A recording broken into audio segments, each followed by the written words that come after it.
हरिओम. परळीमध्ये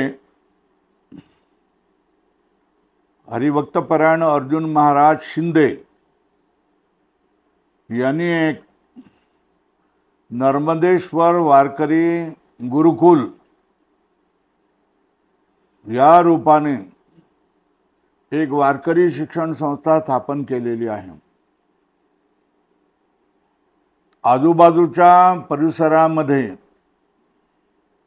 ते कीर्तन करतात आणि ज्या गावामध्ये कीर्तन करतात त्या गावामधल्या मुलांना आपल्या संस्थेमध्ये जे येतील त्यांना आणून ठेवतात. त्यांची जेवणाची राहण्याची व्यवस्था करतात. त्यांच्या शाळेची व्यवस्था त्यांनी केलेली आहे. त्यांना चांगल्या मार्गाला लावण्यासाठी गळ्यात ते माळ वगैरे घालवतात, निर्व्यसनी बनवतात. त्यांना मृदुंगाचं आणि भजनाचं शिक्षण देतात. एकूणच काय,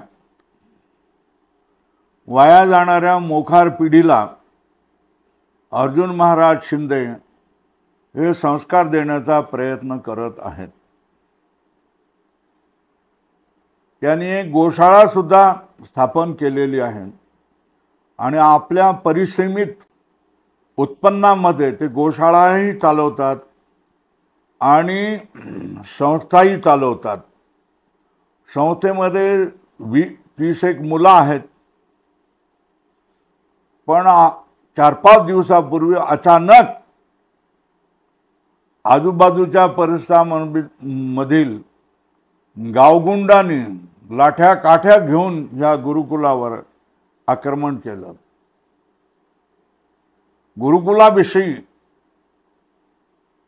काही तुमच्या तक्रारी असतील तर त्या तुम्ही रीतसर सांगू शकता, बोलू शकता. कोणाच्या माध्यमामधून तुम्ही बोलू शकता, सांगू शकता. किंवा अगदी गुरुकुलाने जर तुम्हाला काही खूप त्रास दिलेला असेल तर तुम्ही जे दंडाधिकारी आहेत, परळीचे मामलेदार आहेत किंवा परळीचे पोलीस अधिकारी आहेत, त्यांना तुम्ही तक्रार करू शकला असता. पण असं काही न करता तुम्ही अचानक विद्यार्थ्यांना लाकड्याने आणि लाठीने मारता. त्यांचे जे वडील अर्जुन महाराज शिंदे यांचे जे वृद्ध वडील आहेत त्यांचं तुम्ही डोकं फोडता.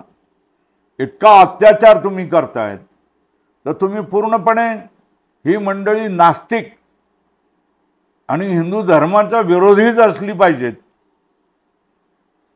आणि हिंदू धर्माच्या विरोधकांनी हिंदू धर्माच्या संस्थावर अशा तऱ्हेने अतिक्रमण करणं आणि शासनानं ते बघत राहणं हे खूप विचित्र वाटतंय. संबंधित अधिकाऱ्यांनी